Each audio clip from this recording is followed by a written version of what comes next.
Welcome to Gurukul agree. आज हम लोग डिस्कस करेंगे थर्ड मॉड्यूल एग्रीकल्चरल इंजीनियरिंग का। तो चलिए स्टार्ट करते हैं। First point, harvesting and threshing consumes about 10 to 35% of the total energy for farming. देखो, हार्वेस्टिंग और थ्रेशिंग करने में पूरे फार्मिंग की 10 से 35% जो एनर्जी है वो लग जाती है।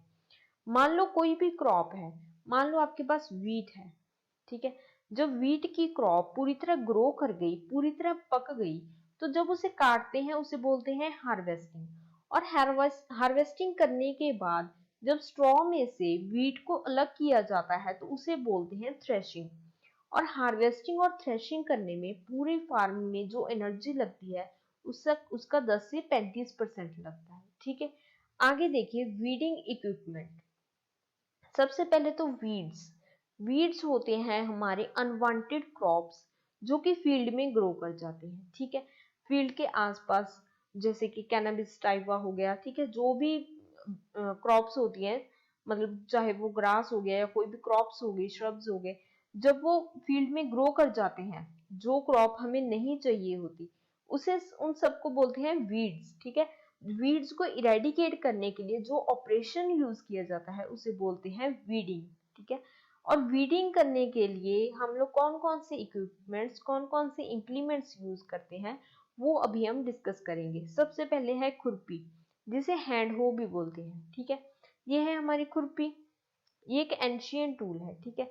देखो, आज हमारे पास बहुत ही ज्यादा मॉडर्न टूल्स हैं, बट ये one of the ancient tools है जो कि आज भी यूज किया जाता है, ठीक है। खुरपी। और ये 300 से 400 आवर्स लगते हैं इसे 1 हेक्टेयर को कवर करने के लिए। 1 हेक्टेयर को कवर करने के लिए ये 300 से 400 घंटे लगा देती है, इसलिए ये बहुत ही ज्यादा टाइम कंज्यूमिंग होती है। तो इसके लिए जो आउटपुट होती है हमारी वो 20 से 60% कम हो जाती है, ठीक है। बहुत ही टाइम कंज्यूमिंग होने के कारण जो हमारी आउटपुट होती है वो 20 से 60% कम हो जाती है, जो कि बहुत ही बड़ा लॉस होता है, ठीक है। अभी देखो, जो खुरपी होती है इसका काम क्या होता है, इसे जो भी गार्डन्स होते हैं उनमें इसका ज्यादा यूज लिया जाता है, या फिर यहाँ पे अगर लैंड कम हो तो उसमें अगर कोई क्रॉप लगी हो तो उसके लिए वहां पे खुरपी का यूज किया जाता है, ठीक है।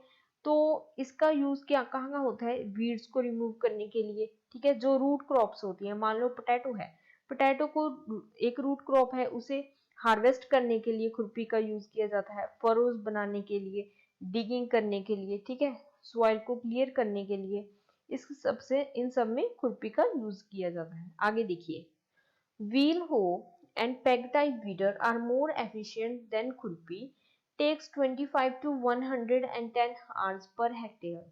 देखो, जो व्हील हो होता है और पेग टाइप वीडर होता है वो खुरपी से कम टाइम लेते हैं वही काम करने में, ठीक है। तो ज्यादा एफिशिएंट होते हैं और इन्हें 25 से 110 घंटे लगते हैं 1 हेक्टेयर को कवर करने के लिए, जो कि खुरपी से तो काफी कम है, ठीक है। खुरपी में 300 से 400 घंटे लग जाते हैं। अभी देखो, ये है हमारा व्हील हो। व्हील हो में एक व्हील लगा होता है और उसके बाद एक काफी बड़ी रॉड होती है और एक हैंडल होता है, यहाँ पे इसका ऑपरेटर रहता है, ठीक है। और इसे ऑपरेट करता रहता है, ठीक है। ये ऑपरेट करना इजी होता है एज कंपेयर टू हैंड हो, ठीक है। व्हील हो इजी होता है कंपेयर करना, बट और इसका यूज कहाँ कहाँ पे होता है, देखो, अगर कोई भी क्रॉप रोज में लगी हो तो ये यहाँ पे जो जगह होती है, ठीक है, रोज के बीच में, वहां पे ये वीडिंग करता है। अगर कहीं पे फ्रूट ट्रीज लगे हो, ठीक है, तो वहां पे भी इसे यूज किया जाता है। इसे पुश प्लो भी बोलते हैं, ठीक है, पुश प्लो भी बोलते हैं। और इसे गार्डन कल्टीवेटर भी बोलते हैं क्योंकि इसका यूज जो है वो गार्डन में काफी किया जाता है, ठीक है। पुश प्लो बोलते हैं और गार्डन कल्टीवेटर बोलते हैं। अगर कहीं पे जो सॉइल है वो बहुत ही कंपैक्ट हो, हार्ड हो, तो उसे लूज करने के लिए भी व्हील हो का यूज किया जाता है। उसके बाद है हमारा पेग टाइप वीडर। देखो, वीडर यहाँ पे नाम से ही पता चल रहा है कि इसका प्राइमरी यूज जो है वो वीडिंग ही होता है, ठीक है। पेग टाइप वीडर, ये है हमारा पेग टाइप वीडर।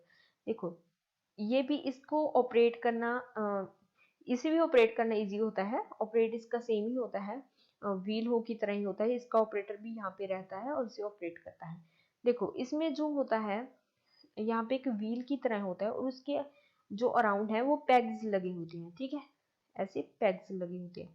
आप देख लो एक बार, देखो ऐसे पेग्स लगे हुए हैं, ठीक है, इसके अराउंड। तो ये होता है पेग टाइप वीडर, इसलिए इसे पेग टाइप वीडर बोलते हैं। ऐसे इसको देखो, यहाँ पे भी रोक रोपिंग की कर रखी है, तो रोक रोपिंग में जो भी जगह बचती है वहां पे अगर वीड्स हो जाती हैं तो पेग टाइप वीडर का वहां पे यूज किया जाता है, ठीक है। तो इसका जो यूज है, और इसको ड्राई लैंड वीडर भी बोला जाता है, ठीक है, dry land weeder, dry land weeder के नाम पे भी क्वेश्चन आ सकता है, ठीक है। तो ड्राई लैंड में इसका यूज जो है वो ज्यादा किया जाता है, ठीक है, तो इसे ड्राई लैंड वीडर भी बोला जाता है। तो ये थे हमारे 3 वीडिंग इक्विपमेंट्स, खुरपी, wheel hoe and pack type weeder. तो चलिए चलते हैं नेक्स्ट स्लाइड पर। अभी हमने देखे जो मैनुअली यूज किए जाते हैं इम्प्लीमेंट्स वीडिंग के लिए। अभी हम देखेंगे एनिमल ऑपरेटेड इम्प्लीमेंट्स जो कि वीडिंग के लिए यूज किए जाते हैं। सबसे पहले है 3 टाइम स्वीप कल्टीवेटर, ठीक है, ये है हमारा स्वीप कल्टीवेटर, ठीक है। इसमें एक बीम लगा होता है, ठीक है, एक बीम होता है ऐसे यहाँ पे, और उसके बाद एक हैंडल लगा होता है यहाँ पे, ठीक है। यहाँ पे इसका जो ऑपरेटर होता है वो इसे ऑपरेट करता है, ठीक है। देखो नीचे इसके क्या होता है, वी टाइप्स के ब्लेड्स होते हैं जिन्हें की स्वीप्स भी बोलते हैं, ठीक है, स्वीप बोलते हैं इन्हें। वो क्या होते हैं, वो टाइम के साथ अटैच किए होते हैं, ठीक है। और वो क्या करते हैं, जैसे जैसे ये ऑपरेट करेगा वो क्या करेंगे, यहाँ से जो वीड्स हैं उन्हें इरेडिकेट करते जाएंगे, ठीक है, अपने शार्प ब्लेड्स के साथ उन्हें रिमूव करते जाएंगे। देखो यहाँ पे इसके व्हील्स होते हैं, ये इसके व्हील्स लगे हुए हैं, ठीक है, जिससे ये आगे पीछे चलता है। देखो अभी इसमें क्या होता है कि ये 2 से 3 सेंटीमीटर तक जिन वीड्स की रूट्स होती हैं ये उन्हें रिमूव करता है, ठीक है, जिनकी शैलो रूट्स होती है, ठीक है, मतलब रूट्स बहुत ज्यादा नीचे तक नहीं होनी चाहिए, जिन वीड्स की रूट्स सिर्फ 2 से 3 सेंटीमीटर तक होती है उन्हें स्वीप कल्टीवेटर जो है उन वीड्स को इरेडिकेट करता है, ठीक है। तो स्वीप कल्टीवेटर्स को वही यूज किया जाता है जहाँ पे जो रूट्स हैं वीड्स की वो शैलो हो, ठीक है। जो इसका साइज होता है वो 600 mm होता है। वर्किंग कैपेसिटी इसकी 0.2 होती है। 1 घंटे में ये 0.2 हेक्टेयर कवर करता है और 1 हेक्टेयर को कवर करने के लिए 5 घंटे लग जाते हैं। उसके बाद है डोरा। देखो जो ब्लेड हैरो होता है हमारा, ब्लेड हैरो के काफी सारे टाइप्स होते हैं, डोरा, गुंटाका, ठीक है, गुंटाका होता है एक, और एक होता है बाखर, ठीक है, गुंटाका, भाकर, डोरा, ये सब ब्लेड हैरो की ही टाइप्स होती है, ठीक है। देखो तो ब्लेड हैरो ऐसा होता है हमारा ब्लेड हैरो, ठीक है, इसमें एक बीम होता है, यहाँ पे कटिंग एज है और यहाँ पे इसका जो एक है वो हैंडल लगा होता है, ठीक है, यहाँ से इसको ऑपरेट किया जाता है। तो देखो जो ब्लेड हैरो है हमारा वो क्ले सॉइल में यूज किया जाता है, ठीक है, क्ले सॉइल में इसका यूज होता है। क्ले सॉइल में अगर सीड बेड को प्रिपेयर करना हो, वहां से वीड्स निकालने हो, ठीक है, सीड बेड प्रिपेयर करने के लिए वीड्स निकालने हो तो क्ले सॉइल में इसका मोस्टली यूज लिया जाता है। ब्लेड हैरो का, ब्लेड हैरो की टाइप है डोरा, ठीक है। तो इसका जो साइज होता है वो 300 mm होता है और इसकी जो वर्किंग कैपेसिटी है वो 1 घंटे में 0.1 हेक्टेयर कवर करता है और 1 हेक्टेयर को कवर करने के लिए 10 घंटे लग जाते हैं, ठीक है। तो देखो 3 टाइम कल्टीवेटर 600 है, ये इसका पूरा आधा होगा, ठीक है, 600 इसका 300 है, वर्किंग कैपेसिटी इसकी 0.2 है जो इसकी 0.1 होगी, और ये इसके अगर देखो साइज कम है तो टाइम ज्यादा लेगा, ठीक है, अगर साइज आधा है तो टाइम इसका डबल होगा, ठीक है। तो ये 1 हेक्टेयर को 5 घंटे में कवर करता था और इसे 10 घंटे लग जाएंगे। तो देखो जो हमारे स्वीप कल्टीवेटर है और ब्लेड हैरो है, यहाँ पे तो हम वीडिंग इक्विपमेंट्स की बात कर रहे हैं, ठीक है। तो वीडिंग तो ये करते ही करते हैं और साथ में इनका जो होता है काम वो क्या करते हैं, ये सॉइल को लूज करने का भी काम करते हैं ये दोनों, ठीक है, ब्लेड हैरो और स्वीप कल्टीवेटर। तो सिर्फ वीडिंग का ही काम नहीं होता, और भी बहुत सारे काम करते हैं ये, ठीक है, सॉइल को लूज करने का, सॉइल को एरिएट करने का, सॉइल मॉइस्चर बढ़ाने का, ये सारे काम भी ये करते हैं, ठीक है। तो आगे चलते हैं नेक्स्ट स्लाइड पर। अभी हम डिस्कस करेंगे मैनुअली ऑपरेटेड इंप्लीमेंट्स जो कि यूज किए जाते हैं वीडिंग में। सबसे पहले है ग्रूबर, ठीक है, ऐसा होता है आपका ग्रूबर, ठीक है। देखो इसके साथ वीडिंग की जाती है, इसके जो ब्लेड्स होती हैं नीचे वो इस तरीके के होते हैं, ठीक है, ऐसे होते हैं, देख लो आप, ठीक है। इसे मैन्युअली ऑपरेट किया जाता है और वीडिंग के काम आता है ये। जो रो क्रॉप्स होती हैं, ठीक है, वहां पे इसका यूज नहीं किया जा सकता क्योंकि इसकी जो विड्थ होती है वो काफी ज्यादा होती है, ठीक है। तो रो क्रॉप्स में इसका यूज नहीं किया जाता, इसके प्रॉपर फील्ड होता है जो, वहां पे इसका यूज किया जाता है, ठीक है, वीडिंग करने में। तो इसका जो साइज होता है वो 150 टू 200 mm होता है और जो वर्किंग कैपेसिटी होती है इसकी वो 1 घंटे में 0.012 हेक्टेयर कवर करता है और 1 हेक्टेयर को कवर करने के लिए इसे 80 घंटे लग जाते हैं, ठीक है। आगे देखो, आगे है हमारा ड्राई लैंड पैग वीडर, ये है हमारा ड्राई लैंड पैग वीडर, ठीक है। इसके जो एक इसका एक हैंडल होता है, हैंडल के बाद एक बीम होता है, बीम के साथ एक व्हील अटैच होता है और व्हील में पैग्स लगे होते हैं, ये देखो ये पैग्स लगी हुई है इसके इसके लिए इसे पैग वीडर बोला जाता है। और इसका जो यूज है, इसका यूज ड्राई लैंड में किया जाता है, ठीक है, ड्राई लैंड एरियाज में इसका यूज किया जाता है। एक्चुअली ऐसी लैंड जिनमें सॉइल मॉइस्चर बहुत कम हो, ठीक है, सॉइल मॉइस्चर बहुत कम हो वहां पे इसका यूज लिया जाता है। तो सॉइल मॉइस्चर कम कहाँ होता है, ड्राई लैंड एरियाज में सॉइल मॉइस्चर जो है सॉइल में वो कम होता है, तो इसलिए इसका नाम है ड्राई लैंड पैग वीडर, ठीक है। तो इसका काम जो होता है, जो पेग्स होते हैं, ठीक है, पेग्स क्या करते हैं, वीड्स को इरेडिकेट करते रहते हैं, वीड्स को अप्रूव कर देते हैं, ठीक है। कभी कभार क्या करते हैं कि जो वीड्स होती हैं उन्हें बरी भी कर देते हैं सॉइल में और कभी कभार अप्रूव कर देते हैं, ठीक है। तो इसका जो साइज होता है वो 150 से 200 mm होता है। वर्किंग कैपेसिटी इसकी 1 घंटे में 0.025 हेक्टेयर कवर करता है और 1 हेक्टेयर को कवर करने के लिए इसे 40 घंटे लग जाते हैं। उसके बाद देखिए CIAE, central institute of agricultural engineering, twin wheel hoe, ठीक है। देखो सबसे पहले मैं आपको फोर्थ पॉइंट बताऊंगी, उसके बाद थर्ड पॉइंट पे आएंगे। PAU व्हील हो, पंजाब एग्रीकल्चरल यूनिवर्सिटी व्हील हो, देखो ये है व्हील हो, ठीक है, इसमें एक व्हील लगा होता है, उसके बाद एक काफी बड़ा हैंडल होता है, इसी की तरह होता है, ठीक है, इसी की तरह काफी बड़ा हैंडल होता है और उसके बाद यहाँ पे इसके ब्लेड्स लगे होते हैं, ठीक है, यहाँ पे ब्लेड्स होंगे। वी टाइप ब्लेड्स भी हो सकते हैं, स्ट्रेट ब्लेड्स भी हो सकते हैं, ठीक है, काफी टाइप्स के ब्लेड्स आते हैं यहाँ पे, ठीक है। तो इनका काम क्या होता है, ये क्या करते हैं, जो रोज होती है, जो रो क्रॉप्स होते हैं, देखो यहाँ पे रो क्रॉपिंग है, ठीक है, रो क्रॉपिंग के बीच में जो भी वीड्स होती हैं उन्हें इरेडिकेट करते हैं, ये इन ब्लेड्स के साथ उन्हें इरेडिकेट करते रहते हैं, ठीक है। तो ये होता है व्हील हू, ठीक है। इसका साइज 150 से 200 mm होता है और वर्किंग कैपेसिटी उसकी होती है 1 घंटे में ये 0.035 हेक्टेयर कवर करता है और 1 हेक्टेयर को कवर करने के लिए 30 घंटे लग जाते हैं।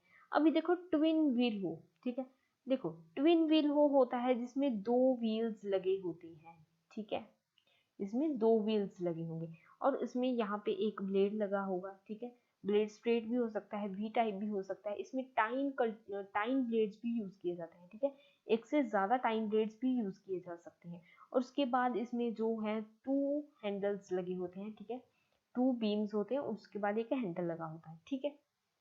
तो देखो इसको ट्विन व्हील हो इसलिए बोलते हैं क्योंकि इसके दो व्हील्स होते हैं। तो ये क्या करता है, देख लो ये क्रॉप है बीच में, ठीक है, क्रॉप क्या क्रॉप है, तो ये क्या करता है कि जो क्रॉप्स के बीच में जो जगह होती है वहां पे व्हील्स को इरेडिकेट करने का काम करता है ट्विन व्हील हो भी, ठीक है। सेम होता है व्हील हो की तरह, बस इसके जो दो व्हील्स लगे होते हैं और जो ये काफी वाइड एरिया कवर कर लेता है as compare to one wheel हो, ठीक है। तो देखिए इसका जो साइज होता है वो होता है 150 से 200 mm और इसकी वर्किंग कैपेसिटी सेम होती है ड्राई लैंड पैक वीडर की तरह और 1 घंटे में ये 0.025 हेक्टेयर कवर करता है और 1 हेक्टेयर को कवर करने के लिए इसे 40 घंटे लग जाते हैं, ठीक है। तो अभी देखो साइज तो इन सब का सेम है, ठीक है, ये तो आपको याद ही रहेगा, साइज सेम है 150 से 200। अभी देखो जो ग्रूबर है इसे आप कैसे याद रख सकते हो कि ये काफी बड़ा होता है, ठीक है, काफी वाइड होता है, तो वाइड होने के कारण लेंथ कम है, इसकी लेंथ कम है, वाइड ज्यादा है, तो वाइड ज्यादा होने के कारण ये रो क्रॉपिंग में फिट नहीं आता, ठीक है, तो इसलिए इसे ज्यादा टाइम लगता है, ठीक है, इसलिए इसे ज्यादा टाइम लगेगा। तो इसके जो टाइम लगेगा वो 80 घंटे लगेंगे इसको और 1 घंटे में 0.012 हेक्टेयर ही कवर कर पाएगा, ठीक है। तो देखो आगे देखो पेग वीडर और व्हील हो, ठीक है, पैग वीडर और व्हील हो।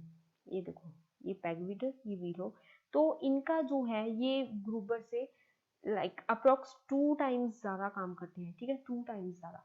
तो 12 का 2 टाइम्स 24 होता है, तो 25 ले लिया हमने, 0.025 आ गया। और जो जब काम डबल करते हैं तो टाइम कितना होगा, टाइम आधा होगा, तो 40 आवर्स आ गया, ठीक है। अभी देखो जो एक व्हील वो है, ठीक है, अभी देखो, अभी इसको कैसे याद रख सकते हो कि देखो ये 2 व्हील्स हैं, तो ये भी क्या करेंगे, इसका एरिया काफी बड़ा होगा, तो रोक रोपिंग में इसे भी थोड़ी सी डिफिकल्टी आएगी, बट जो एक व्हील हो होता है वो इजिली निकल जाएगा, ठीक है, रो क्रॉप्स में से। तो इसे ऐसे याद रख सकते हैं हम लोग कि एक व्हील हो को कम मतलब ज्यादा काम करेगा और इसे कम टाइम लगेगा, ठीक है, कवर करने में एरिया, तो इसे 30 घंटे लगते हैं और इनको 40 घंटे लगते हैं, ठीक है। तो ऐसे आप याद रख सकते हो इनकी वर्किंग कैपेसिटी और साइज, ठीक है। तो ये जो ड्राई लैंड पैग वीडर है और ये वीड हो है, ये बहुत इंपॉर्टेंट है, ठीक है। Dry land peg weeder weeding में आपको इसे अच्छे से ध्यान में रखना है क्योंकि ये काफी इंपॉर्टेंट है, ठीक है। तो देखते हैं नेक्स्ट स्लाइड। अभी हम बात करते हैं नेक्स्ट इंप्लीमेंट्स की। सबसे पहले है 3 टाइम कल्टीवेटर और स्वीप कल्टीवेटर, ठीक है, ये पावर टिलर ऑपरेटर होता है। देखो, जो हमारा कल्टीवेटर होता है जिसमें ब्लेड्स लगे होते हैं, ठीक है, तो उसका काम क्या होता है, उसका काम वीडिंग भी होता है, सॉइल को लूज करना भी होता है, बट यहाँ पे हम वीडिंग इक्विपमेंट्स की बात करें तो हम लोग वीडिंग की बात करेंगे, ठीक है। तो कल्टीवेटर के जो ब्लेड्स होते हैं वो क्या करते हैं कि वीड्स को या तो अपरूट कर देते हैं या फिर क्या करते हैं सॉइल में बरी कर देते हैं, ठीक है। वहीं पे क्या होता है, जो कि सॉइल के रूट्स काफी नीचे तक होते हैं, उन वीड्स को ये सॉइल में ही बरी कर देता है, ठीक है। तो जो हमारा स्वीप कल्टीवेटर होता है वो वी शेप में होता है, ठीक है। ये सिंपल कल्टीवेटर होता है और स्वीप कल्टीवेटर वी शेप में होता है जिसके नीचे ऐसे ब्लेड्स लगे होते हैं, ठीक है। वो भी क्या करता है, वो भी वीड्स को अपरूट करता है, वीड्स को इरेडिकेट करता है, ठीक है। तो जब कल्टीवेटर्स को या स्वीप कल्टीवेटर को पावर टिलर के साथ कनेक्ट करके यूज किया जाता है तो उसे power tiller operator 3 time cultivator बोलते हैं, ठीक है। तो देखो, जो हमारे कल्टीवेटर्स बनाए जाते हैं उनके जो साइजेस हैं वो अलग अलग होते हैं, ठीक है।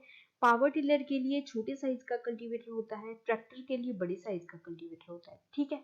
तो इनके साइज का डिफरेंस होता है, काम इनका सेम ही होता है, ठीक है, कल्टीवेटर्स का वीड्स को इरेडिकेट करना या सॉइल को लूज करना, बट इनके जो साइज होता है और जो वर्किंग कैपेसिटी होती है वो डिफरेंट होती है, ठीक है। पावर टिलर के लिए जो साइज होगा कल्टीवेटर का वो कम होगा, ट्रैक्टर के लिए ज्यादा होगा, और जो एनिमल ड्रोन है उसके लिए भी कम होगा, ठीक है।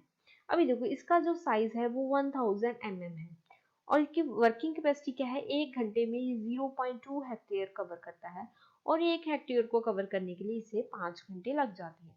उसके बाद देखो पावर वीडर, ठीक है, यहाँ पे पावर वीडर की बात की गई है।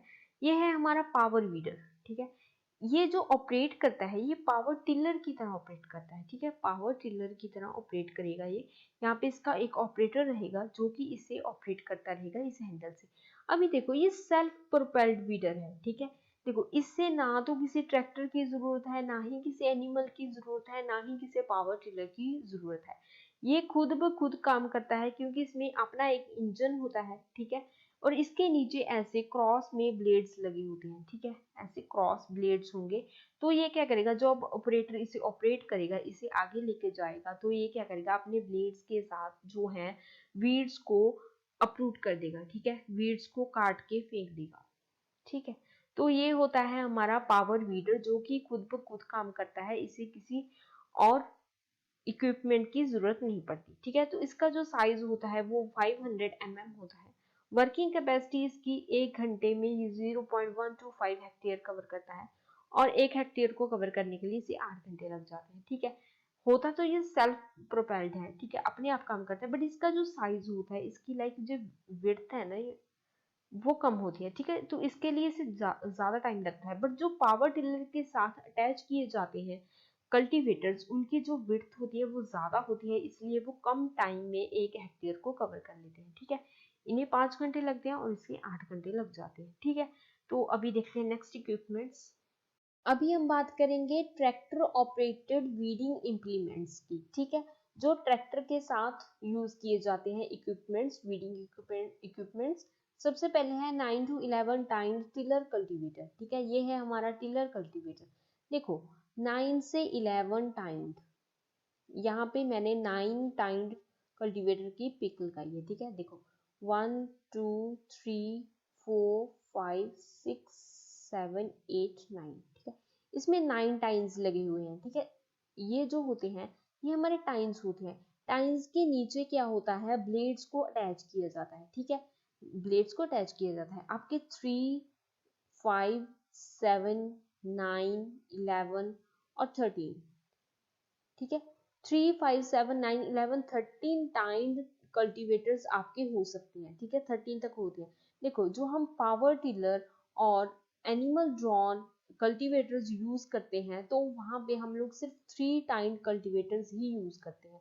मैक्सिमम 5 टाइम्स कर सकते हैं बट बहुत ही कम करते हैं। 3 टाइम्ड ही यूज होते हैं पावर टिलर और एनिमल ड्रॉन में, ठीक है। तो जो ट्रैक्टर की बात आती है तो ट्रैक्टर में 9 to 11 टाइम टिलर कल्टीवेटर भी हम यूज करते हैं, ठीक है।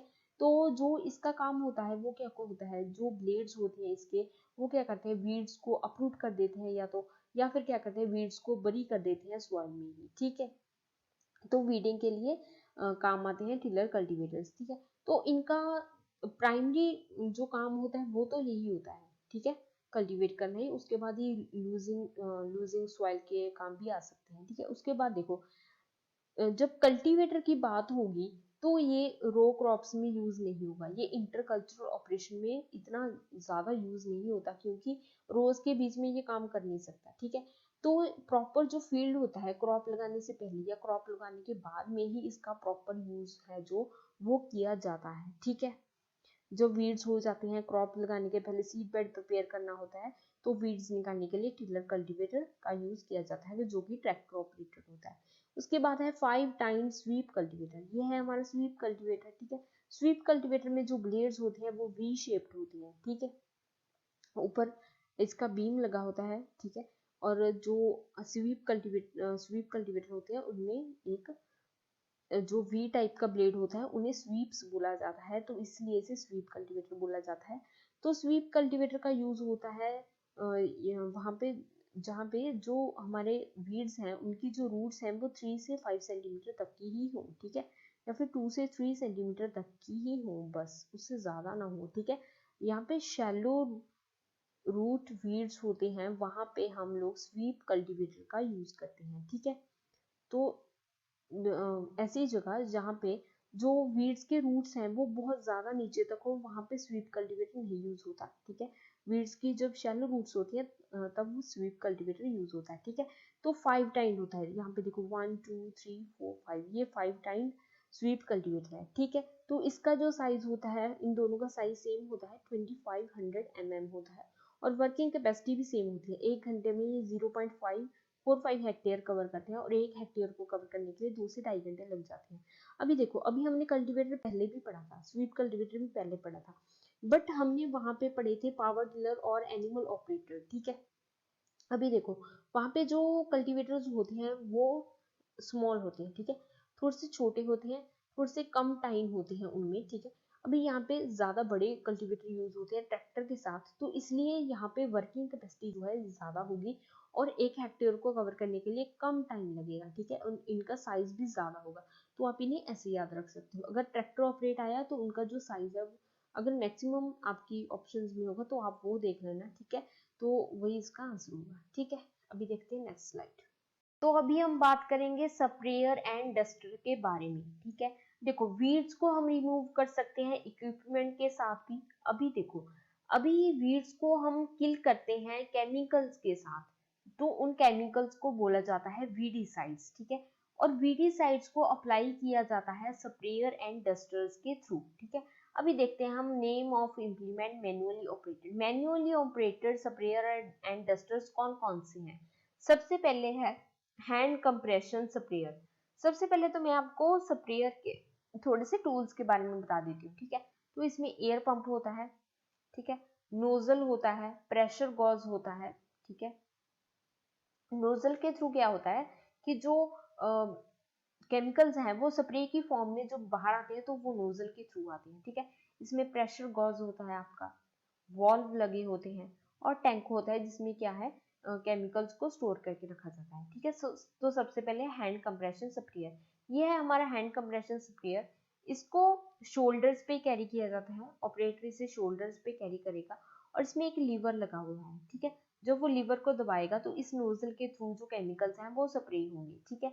तो ये है टैंक, ठीक है। इसमें क्या है, केमिकल्स को स्टोर किया जाता है। तो इसकी स्टोरेज कैपेसिटी होती है 14 लीटर्स। 14 लीटर्स तक के केमिकल्स को ये स्टोर कर सकता है, ठीक है। तो इसे लॉन्स में यूज किया जाता है और फील्ड क्रॉप्स में भी इसे यूज किया जाता है, बट जनरली लॉन्स में इसे यूज किया जाता है, ठीक है। तो ये था हैंड कंप्रेशन स्प्रेयर। इसकी वर्किंग कैपेसिटी की बात करें तो 1 घंटे में ये 0.095 हेक्टेयर कवर करता है और 1 हेक्टेयर को कवर करने के लिए 10.5 घंटे लग जाते हैं इसे, ठीक है। आगे है हमारा लेवल ऑपरेटेड नैपसैक स्प्रेयर। ये है हमारा नैपसैक स्प्रेयर। इसे नैपसैक स्प्रेयर इसका नाम इसलिए पड़ा क्योंकि इसे बैक पे कैरी किया जाता है, ठीक है। जब बैक पे कैरी किया जाता है तो नैपसैक स्प्रेयर इसका नाम पड़ गया। अभी देखो, इसे जब बैक पे कैरी किया जाता है तो इसका एक लीवर होता है। जब लीवर दबाएंगे तो यहाँ पे नोजल के थ्रू क्या होगा, स्प्रे होगा, ठीक है। तो इसे फील्ड क्रॉप्स के लिए यूज किया जाता है, ठीक है। फील्ड क्रॉप्स के लिए इसे यूज किया जाता है। जब वीडीसाइड अप्लाई करनी हो फील्ड क्रॉप्स में तो इसे यूज किया जाता है। और इसकी जो स्टोरेज कैपेसिटी होती है वो 13 to 16 लीटर होती है।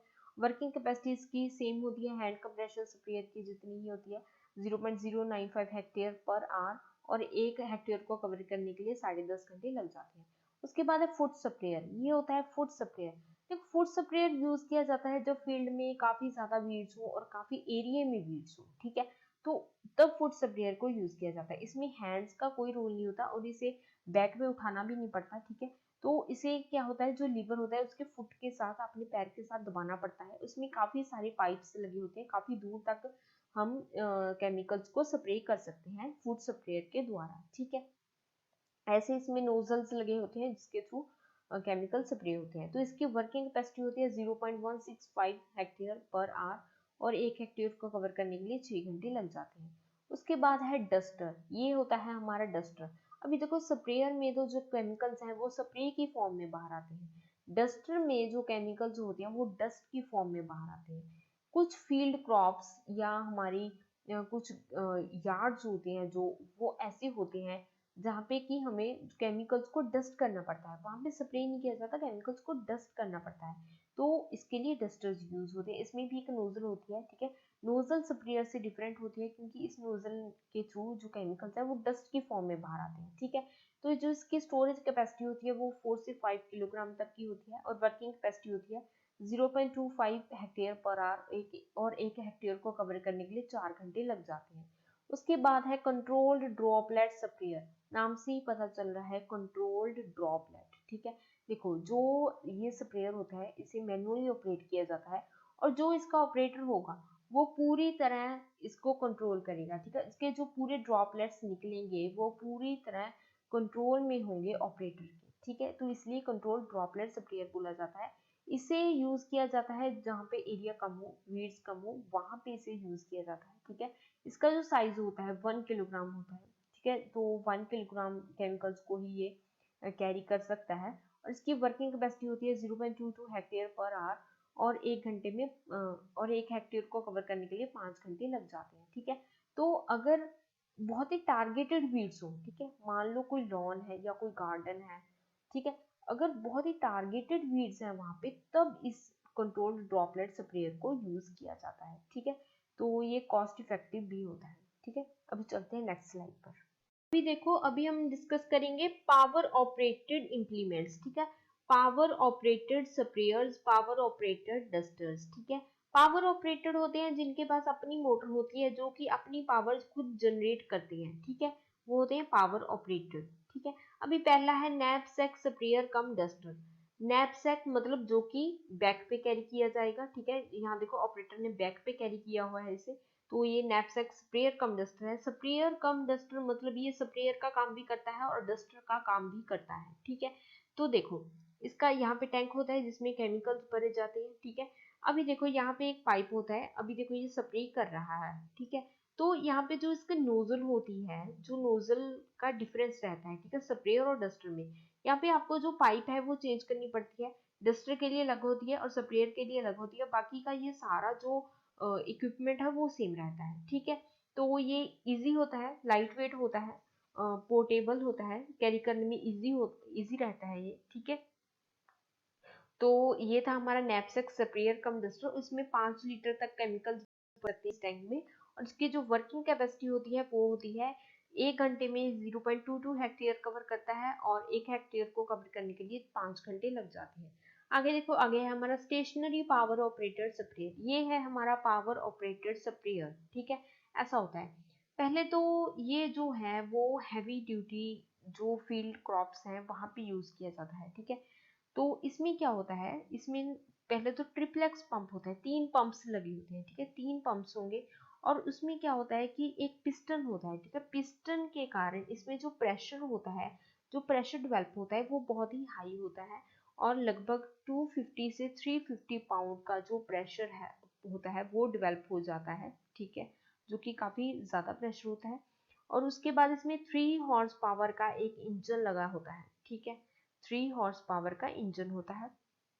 अभी देखो, अभी इससे जो है पावर टिलर के साथ भी ऑपरेट कर सकते हैं, खुद तो ये काम करेगा ही, ठीक है, क्योंकि इसके पास इंजन है, अपनी मोटर है, खुद की पावर जनरेट करेगा, बट ये पावर टिलर के साथ भी इसे कनेक्ट करके यूज किया जा सकता है, ठीक है। तो ये था हमारा स्टेशनरी पावर ऑपरेटेड स्प्रेयर, इसमें 5 से 10 लीटर जो है केमिकल्स को भरा जा सकता है, और इसकी जो वर्किंग कैपेसिटी होती है ये 1 घंटे में 0.35 हेक्टेयर कवर करता है, और 1 हेक्टेयर को कवर करने के लिए इसे 3 घंटे लगते हैं, ठीक है। तो ये थे हमारे power operated implements, power operated sprayer and dusters. अभी चलते हैं नेक्स्ट स्लाइड पर। आगे देखो, अभी हम नेक्स्ट इम्प्लीमेंट्स डिस्कस करते हैं। तो पहले है हमारा ट्रैक्टर ऑपरेटेड स्प्रेयर।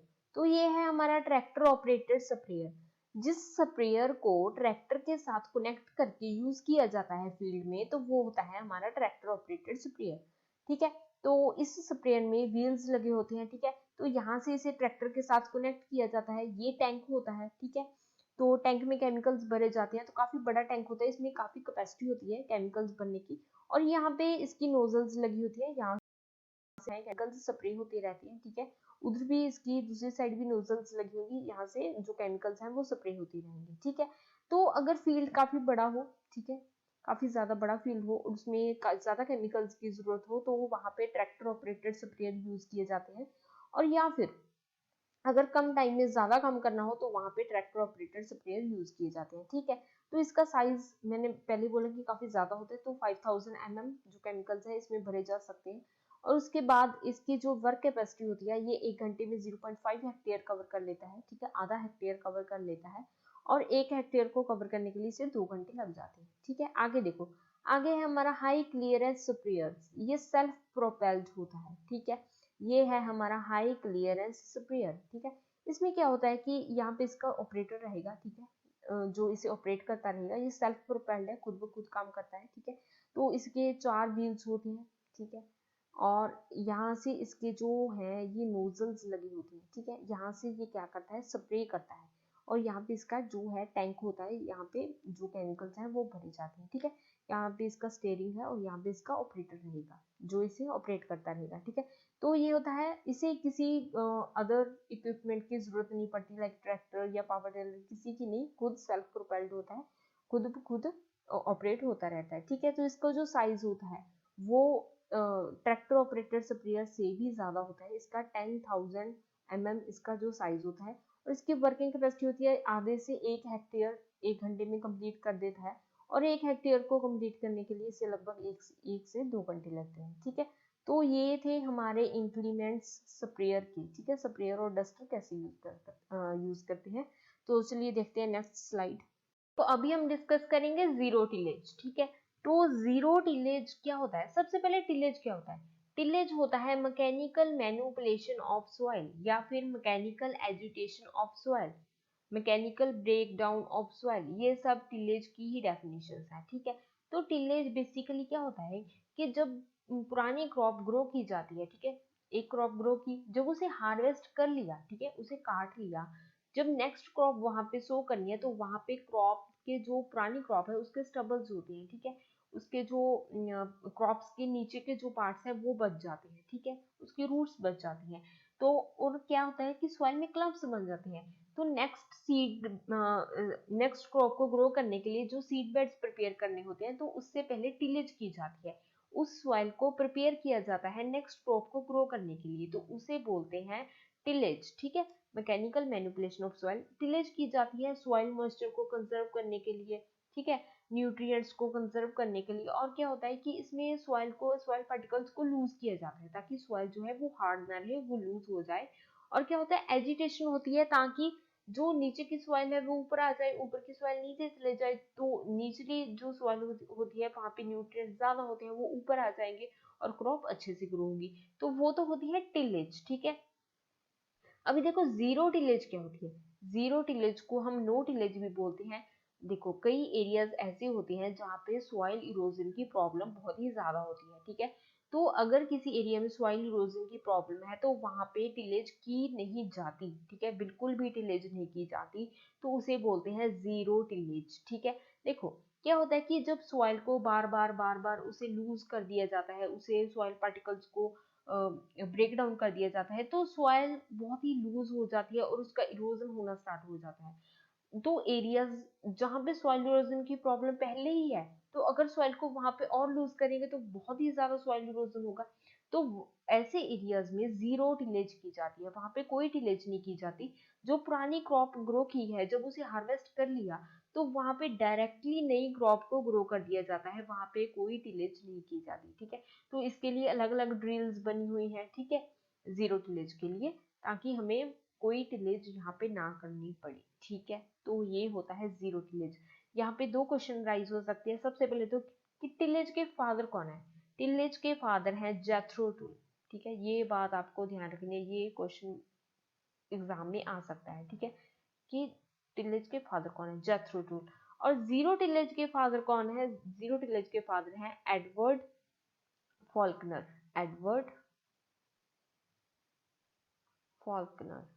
ठीक है, तो ये दोनों आपको ध्यान रखनी है। ठीक है, ये टिलेज के फादर है, ये जीरो टिलेज के फादर है। ठीक है, तो देखो अभी देखो जीरो टिलेज के regarding points. Development of zero tillage seed fertiliser drill at Govind Ballabh Pant university of agriculture and technology Pantnagar, जो कि उत्तराखंड में है। वहां पे जीरो टिलेज सीड या फर्टिलाइजर ड्रिल का जो डेवलपमेंट है वो किया गया था। ठीक है, तो ये है हमारी zero tillage fertiliser seed drill. ठीक है, इसे zero tillage ferti seed drill भी बोलती है। ठीक है, तो इसमें क्या होता है कि इसमें यहाँ पे एक तो ड्रिल होती है ये।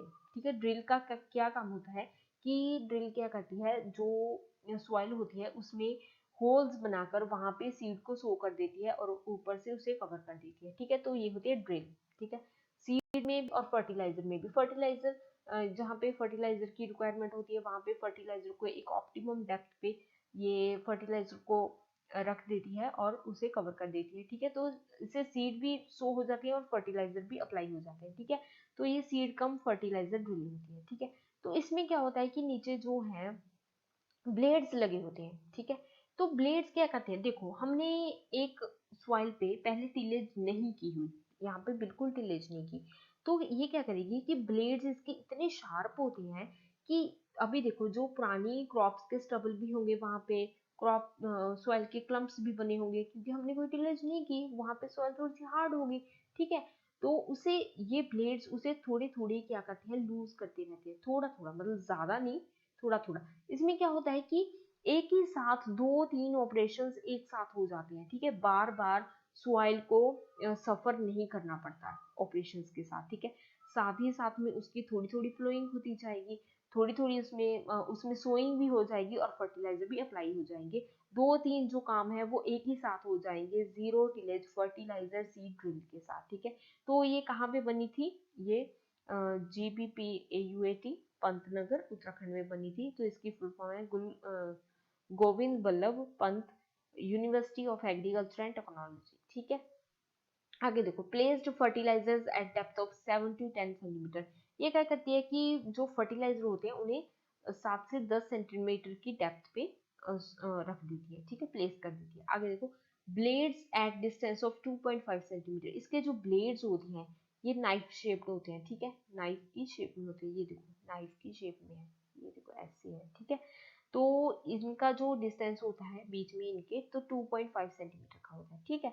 आगे देखो, in zero tillage sowing depth should be below between 5 to 7 centimeter of surface for encouraging germination. देखो, सरफेस से 5 से 7 सेंटीमीटर का डिस्टेंस होना चाहिए सोइंग का, ठीक है। मतलब सीड्स को जो यहाँ पे रखना है होल्स बना के ड्रिल को, तो वो 5 से 7 सेंटीमीटर का होना चाहिए जीरो टिलेज में, ठीक है।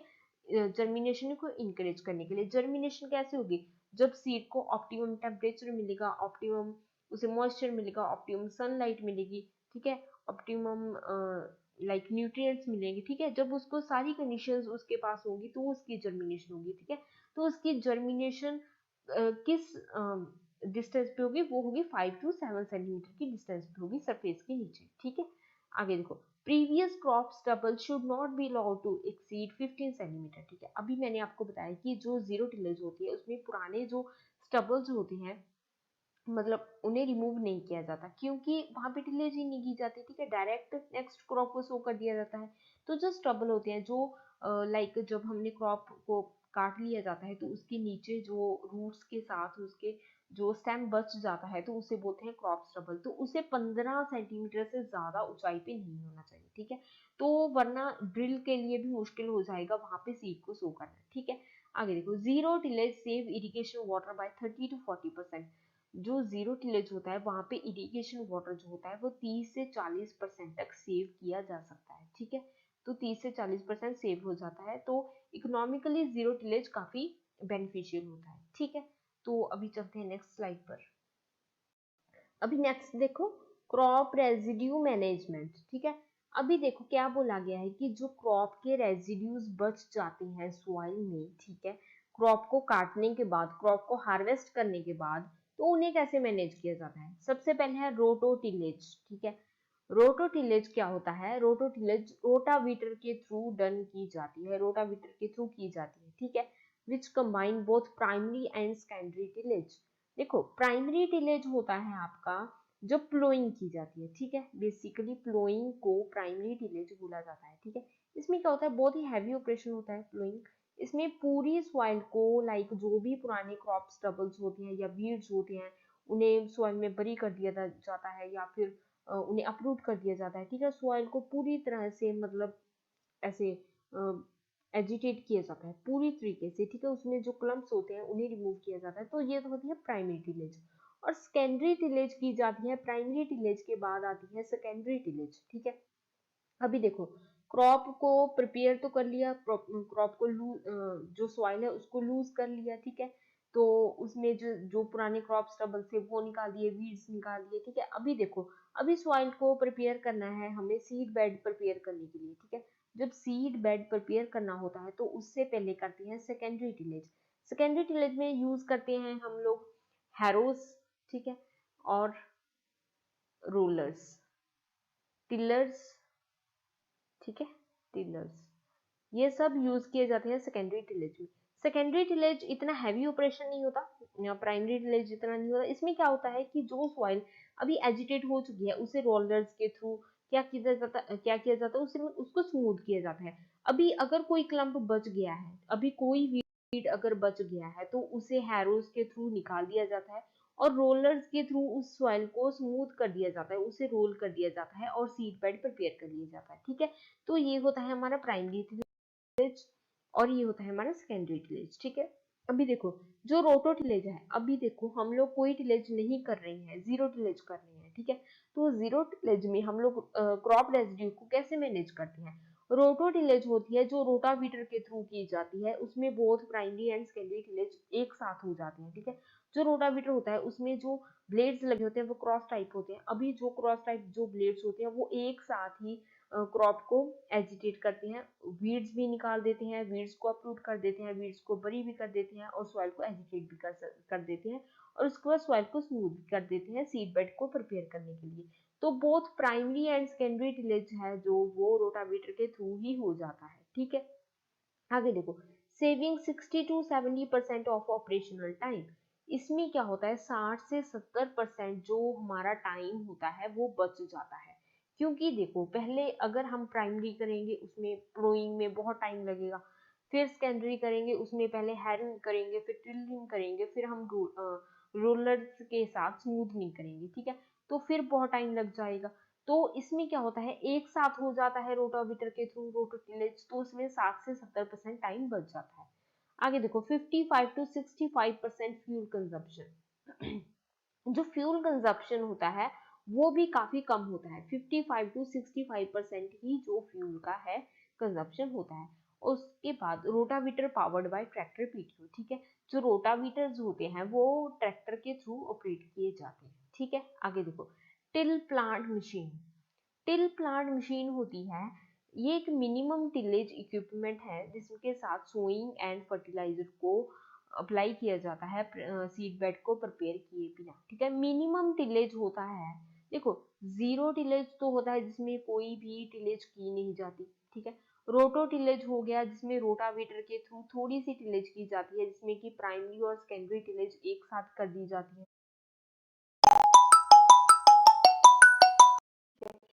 तो वो हो गई हमारी रोटो टिलेज, ठीक है। अभी जो मिनिमम टिलेज है, मिनिमम टिलेज होता है जिसमें बहुत ही कम टिलेज की जाती है, मतलब एक आध बस, अगर सिर्फ हैरो यूज कर लिया तो बस सिर्फ हैरो ही यूज करेंगे, ठीक है। तो मतलब बहुत ही कम, लाइक थोड़े से वीड्स निकाल दिए, थोड़े से क्रॉप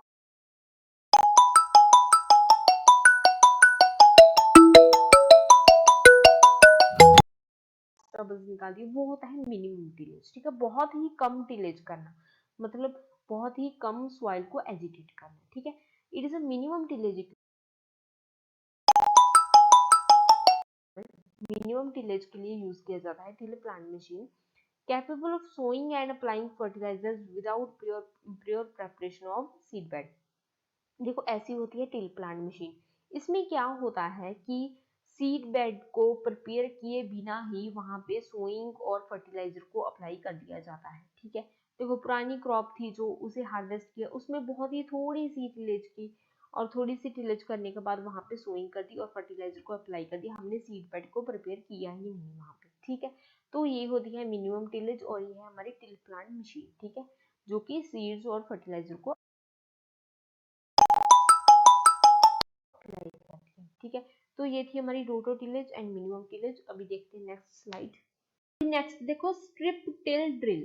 स्ट्रिप टिल ड्रिल में क्या होता है कि in this machine seeds are drilled directly in a narrow till strip in a single pass. इसमें देखो ये है हमारी स्ट्रिप टिल ड्रिल।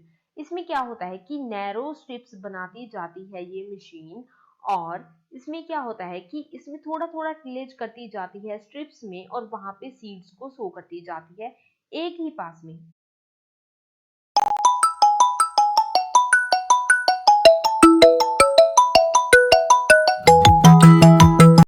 बार ये जाएगी और थोड़ा सा टिलेज कर देगी और थोड़ी सी क्या करेगी, सीड्स को सो